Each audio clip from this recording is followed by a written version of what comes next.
yeah, we dived right in on the 1st of November 2017 to the formerly known Busby Grill, which was a landmark. It was a famous steakhouse, and being younger and with a different forethought on meat and the sustainability of eating meat every day, we couldn't use that same business model. We just knew it wasn't us.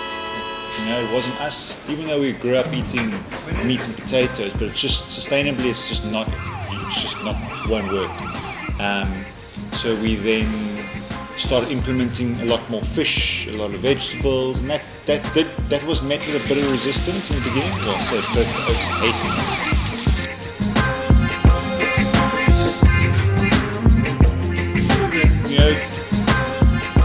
I think our kind of arrogance and determination kind of just, it was water for ducks back, but eventually started to sink in and be like, shit, are we, you question yourself, you've sunk your life savings into a place, and now you're getting told that, I don't really care if you're serving grain-fed or grass-fed beef or where the fuck the vegetables come from.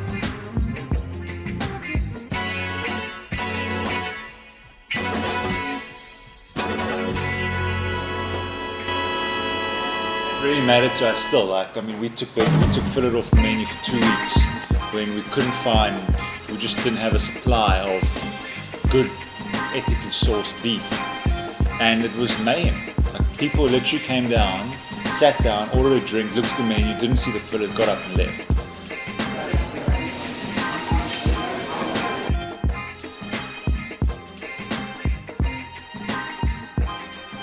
We spent a lot of time, kind of building relationships with farmers and different groups of people and artisanal suppliers, vegetables, whether it be veggies, bread, meat, fish, seafood. We jumped on board with Abelobi. I think we were one of the first guys with them, one of the first batch of restaurants, and and everyone's grown over time.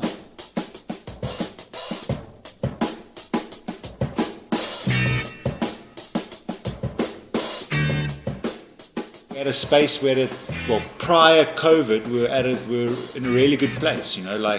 We had people who were starting to get what we did.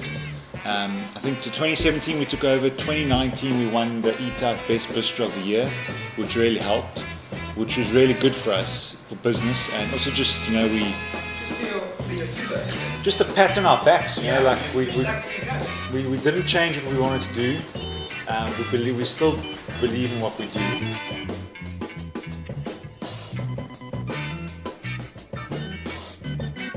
So we had a great summer, and running off the back of a really good Fed, we then had old Mr. COVID pop up, which was no one could predict.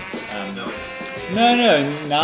Now the game. Literally, we went from double bookings, a waiting list, to a fried chicken shop, overnight.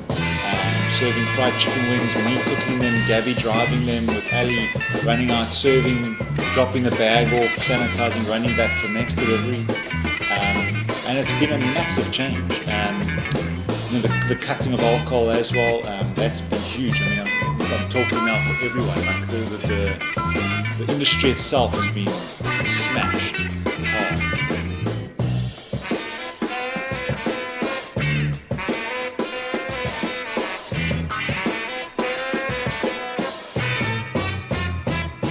It's a complete readjustment, and it doesn't happen overnight. We've evolved, we've been going week 5 now. First week we did this, then we figured out let's do it this way, and you evolve as you go. And I do think the takeaway model is something that will carry on. At least for the next year, it will be a solid way of making an income, because a lot of people still won't come out and eat. Which I completely understand, but when we can reopen, it'll be interesting to see how it's going to go.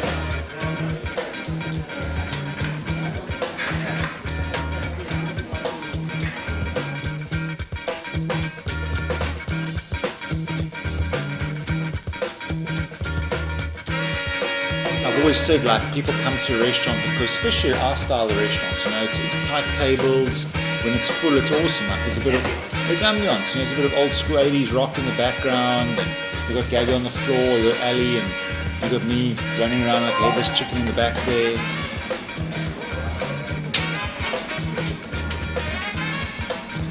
You know, we like a Frenchy kind of influenced bistro. We kind of keep to the classics because that's what we're good at.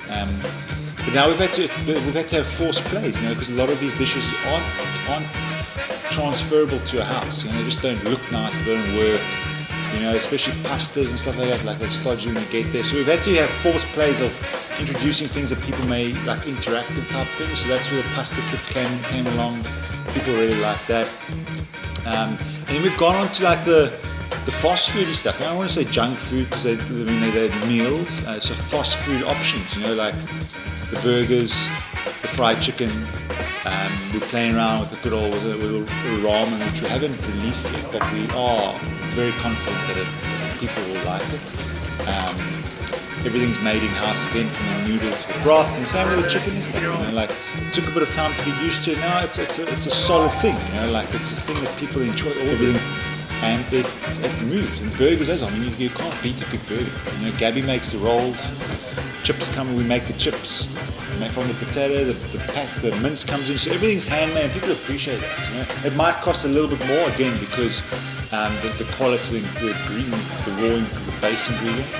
But a lot of people understand that now, especially now that they know who we are.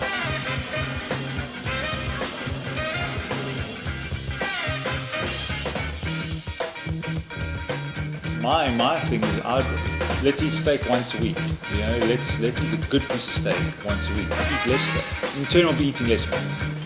But the one steak we do have that week is bloody good. You know, it's right up there. It's the best quality, and I believe South Africa is some of the best quality beef in the world. You know, it's just got so much flavour and aged correctly. You know, it's phenomenal. It's phenomenal. It does. We can put it up there with some of the best steak in the world, like I said.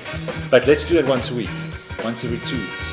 You know, let's eat more sustainable fish. You know, let's not eat the species that are under a threatened, you know, whether it's as a bycatch or a fishing method or actual species in threat. Let's eat something that's more abundant, you know, or vegetables. Let's eat more vegetables. You know, delicious. Let's eat seasonal vegetables. You know.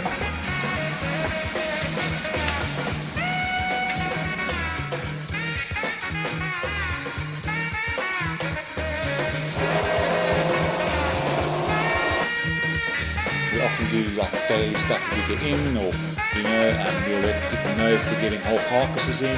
We've got half a pig coming in soon, I think towards the end of June, which usually would be for slow grazers and stuff, but this animal's going to be for like charcuterie style.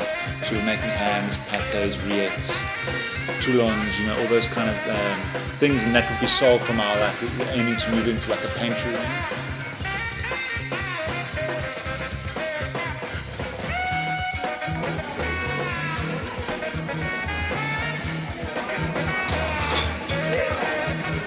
Terroir of Loverland, which is in Priske. You know, it's a farm in Priske, and we've served a pork dish that's had 3 different elements from that farm. You know, we had polenta that was grown, the corn was growing on the farm, we had the pork, and we had one other element that came from the farm. You know, and then we had the wine which you could purchase or buy a glass of. So you had a beautiful kind of idea of what they're about, and that's what we're all about. You know, everyone showcases each other. I think that's the culture of food. You know, it's one thing eating it, which is the object, like that's the point, but it's the story behind it which is also special. You know, and that's the story we enjoy telling. That's what people tell stories about us. That's what we tell stories to guests. You know, and that's straight from the person we talk to. Yeah, that's it.